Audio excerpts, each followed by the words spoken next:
Hello all, welcome back to my channel. ఈ రోజు అయితే నేను ఒక వ్లాగ్ అయితే షేర్ చేస్తున్నాను. డైలీ అనుకుంటున్నాను ఏదో ఒక వీడియో చేద్దామని చెప్పి, బట్ ఏమైనా మంచిగా స్పెషల్ ఉన్నప్పుడు తీద్దామని చెప్పి అలా పోస్ట్పోన్ చేస్తూ వస్తున్నాను. ఈ రోజు అయితే సరదాగా ఒక చిన్న వీడియో అయితే షూట్ చేస్తున్నాను. 2024 అయితే ఇంకా కంటిన్యూస్గా అట్లీస్ట్ వీక్లీ ఒక 3-4 వీడియోస్ అన్నా చేయాలనుకుంటున్నాను. చూద్దాం. ఈరోజు అయితే మార్నింగే వీడియో అయితే స్టార్ట్ చేశాను. ఈరోజు బ్రేక్ఫాస్ట్ కోసం అయితే నేను కొంచెం క్యారెట్ మిల్క్ షేక్ అయితే ట్రై చేశాను. మా రిలేటివ్స్లో ఒకరు తాగుతున్నారని చెప్పారు. సో టేస్ట్ ఎలా ఉంటుందా అని చెప్పి నేను కూడా ట్రై చేశాను. బాగా వచ్చింది. నేనైతే అన్ని నట్స్ అన్నీ వేస్ట్ చేశాను. టేస్ట్ అయితే బాగుంది. అండ్ ఈరోజు లంచ్ బాక్స్ లేదు కాబట్టి టిఫిన్ ఒక్కటే చేసేసి ఫాస్ట్గా తినేసాము. ఇంకా hello all, good morning, welcome back to my channel. 2025లో ఇది నా ఫస్ట్ వీడియో కాబట్టి అందరికీ హ్యాపీ న్యూ ఇయర్. ఇయర్ అయితే చాలా సక్సెస్ అండ్ పీస్ఫుల్ లైఫ్ ఇవ్వాలని హార్ట్ఫుల్గా విష్ చేస్తున్నాను. అండ్ 2024లో మీరు తీసుకున్న రిజర్వేషన్స్ ఎవరైనా చేశారా లేదా అనేది కమెంట్ చేయండి. 2025లో కూడా ఏం చేయాలనుకుంటున్నారు అనేది కూడా కమెంట్ చేయండి. నేనైతే కొన్ని అనుకున్నాను, సో 2025లో చేయాలి అని చెప్పి. సో చూద్దాం అది జరుగుతాయో లేదో అని చెప్పి. ఇప్పుడైతే వ్లాగ్ కంటిన్యూ అయిపోతుంది, మీరైతే చూసేయండి. ఏంటి పసుపు అలా రాసుకోకూడదు ఉత్తప్పుడు. నువ్వు ఎందుకు తెచ్చావు? దేవుడి దగ్గర ఎందుకు తెచ్చావు? ఓయ్, ఎందుకు తీసుకొచ్చావు? తీసుకురావద్దని చెప్పాను కదా. నువ్వు పండు లే, ఎందుకు తీసుకొచ్చావు నువ్వు? అలా మంచం నిండా పసుపు పంపేస్తుంది. ఎవరు క్లీన్ చేస్తారు? నాన్న క్లీన్ చేస్తారా? నాన్న ఎందుకు చేస్తారు?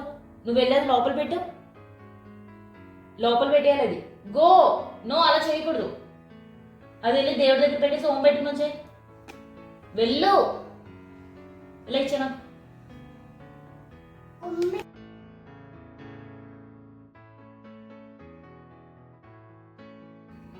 టైం అయితే ఆల్రెడీ 11 అయిపోయింది. సో ఇప్పుడు కుకింగ్ అయితే చేద్దాం అనుకుంటున్నాను. ఈరోజు లంచ్ స్పెషల్ ఏంటంటే వంగి బాత్. చాలా డేస్ నుంచి అనుకుంటున్నాను చేద్దామని, బట్ చేయట్లేదు. మార్నింగ్ ఆల్రెడీ చేశాను, మిల్లెట్స్తో చేశాను లంచ్ బాక్స్లోకి. మా కోసం అయితే ఇప్పుడు రైస్తో అయితే చేసుకుంటున్నాను. ఫస్ట్ టైం అయితే ట్రై చేస్తున్నాను. టేస్ట్ ఎలా వస్తుంది ఏంటి అనేది మీరు కూడా చూసేయండి. మార్నింగే లంచ్ బాక్స్ ప్రిపేర్ చేయకపోతే ఇంకా ఆఫ్టర్నూన్ అయితే లేజీగా అనిపిస్తుంది. బాగా లేట్గా కుక్ చేస్తాను. 1 ఆ టైంకి వెళ్ళా తింటూ ఉంటాము.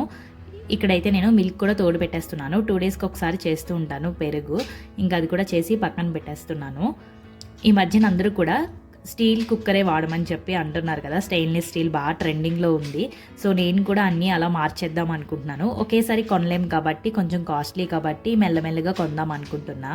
రీసెంట్గానే లాస్ట్ మంత్ ఇదైతే తీసుకున్నాను. ఒక 1 వీక్ బ్యాక్ అయితే స్టెయిన్లెస్ స్టీల్ కుక్కర్ తీసుకున్నాను. బటర్ఫ్లైది చాలా బాగుంది. 2200 ఎంతో ఉంది. నేనైతే కొంచెం పెద్దదే తీసుకున్నాను, 5 లీటర్ది. మళ్ళీ ఎవరైనా వచ్చినప్పుడు వేరే కుక్కర్ యూజ్ చేయడం ఎందుకు అని చెప్పి ఇంకా అన్నిటికీ అదే.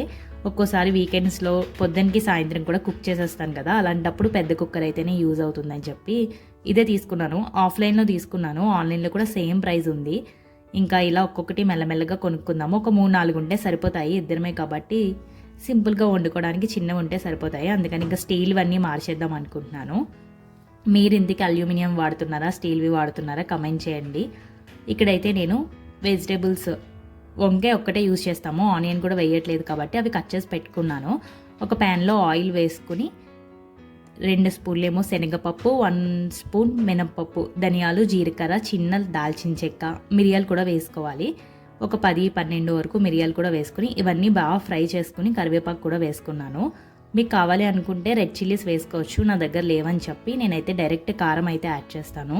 లాస్ట్లో అయితే నువ్వులు కూడా వేసి స్టవ్ ఆఫ్ చేసి ఇవి చల్లారిపోయిన తర్వాత ఫైన్ పౌడర్ లాగా చేసుకోవాలి. చిల్లీస్ కూడా ఉంటే ఇక్కడే మీరు ఫ్రై చేసేసుకుని గ్రైండ్ చేసుకుంటే సరిపోతుంది. నేనైతే ఇప్పుడు కారం అయితే యాడ్ చేశాను. 1 స్పూన్ సరిపోతుంది. మా వాడు కూడా తింటాడు కాబట్టి తక్కువ కారం అయితే యాడ్ చేసుకున్నాను నేను. ఇవన్నీ రెడీ చేసుకున్న తర్వాత ఇంకా సింపుల్ ప్రాసెస్. ఆయిల్ యాడ్ చేసుకున్న తర్వాత పోపు కోసం అయితే కొన్ని పల్లీలు, పచ్చిశనగపప్పు, జీలకర్ర, ఎండుమిర్చి వేసుకుని లైట్గా ఆవాలు కూడా వేసాను నేను. ఇవన్నీ కూడా బాగా ఫ్రై చేసుకోవాలి. నెక్స్ట్ ఇందులో వంకాయలు కూడా వేసుకుని పసుపు, ఉప్పు వేసి సాఫ్ట్గా మగ్గించుకోవాలి. కొంచెం ఆయిల్ ఎక్కువ వేసుకునే వాళ్ళైతే మగ్గిపోతుంది, లేదు ఆయిల్ తక్కువ వాడతాం అనుకునే వాళ్ళైతే లైట్గా వాటర్ వేస్తే సాఫ్ట్గా అయిపోతుంది కదా. సో ఆ స్టేజ్లో సాఫ్ట్గా అయిపోయిన తర్వాత పౌడర్ అంతా కూడా వేసుకుని బాగా మిక్స్ చేసుకోవాలి. కొంచెం తేమగా ఉన్నప్పుడే మిక్స్ చేసుకోవాలి. బాగా డ్రైగా అయిపోతే రైస్లో కలవదు బాగా. సో కొంచెం వాటరీగా ఉన్నప్పుడే నేనైతే పౌడర్ కూడా వేసి ఇంకా రైస్ వేసి అయితే మిక్స్ చేసేస్తున్నాను. చాలా సింపుల్ వంగి బాత్. నాకైతే కొంచెం ఇలా చేయడం కన్నా రైస్తోనే వేస్ట్ చేస్తారు కదా పలావ్ టైపు, అలా అయితే బాగా వస్తుందేమో అనిపించింది. బెంగళూరులో ఒక టెంపుల్ ఉంటుంది, ఘాటి సుబ్రహ్మణ్య స్వామి టెంపుల్ అని చెప్పి. అక్కడైతే చాలా బాగుంటుంది. సేమ్ పలావ్లా చేస్తారు కానీ రైస్ అంతా కూడా ఫ్లేవర్ పట్టుంటుంది. ఇలా పౌడర్గా చేసింది నాకు బాగానే ఉంది, కానీ మరి దాని టేస్ట్ అయితే అస్సలు రాలేదు. ఆ టెంపుల్లో అయితే పలావ్లా చేస్తారనుకుంటా, ఎక్కువ క్వాంటిటీ కాబట్టి. ఇదైతే పౌడర్ లాగా సింపుల్గా చేసుకోవడానికి అయితే బాగుంది. వంకాయ నచ్చిన వాళ్ళైతే ఇలా ట్రై చేస్తే కంపల్సరీ తింటారు. నేనైతే వంకాయ కర్రీ అస్సలు వండను ఇంట్లో, సో అందుకని చెప్పి ఇలా ట్రై చేశాను. మాకైతే బాగా నచ్చింది. సో మంచిగా అయితే తినేసాం మేము. నేను కుకింగ్ చేసేలోపు మా వాడైతే మొత్తం ధనియాలన్నీ కింద ఉంపేశాడు. కొత్త ప్యాకెట్ ఓపెన్ చేసి పెట్టాను, బాక్స్లో వేద్దాం కుకింగ్ అయిపోయాక అని చెప్పి. ఇంకా అలా చేస్తూనే ఉంటాడు, కొన్ని అయితే కింద ఉంపేశాడు. ఇంకా మేము లంచ్ చేసేసి వచ్చిన తర్వాత వాడైతే ఒక 1 అవర్ అలా పడుకుంటాడు. ఈ లోపు నేను చిన్న చిన్న పనులన్నీ చేసేసుకుంటాను. ఈ వీడియో అయితే ఇక్కడితో ఎండ్ అయిపోతుంది. సో ఈ వీడియో కనుక మీకు నచ్చితే ప్లీజ్ డూ సబ్స్క్రైబ్, అండ్ ఇంకా చాలా వీడియోస్ చేస్తూ ఉంటాను. Bye bye.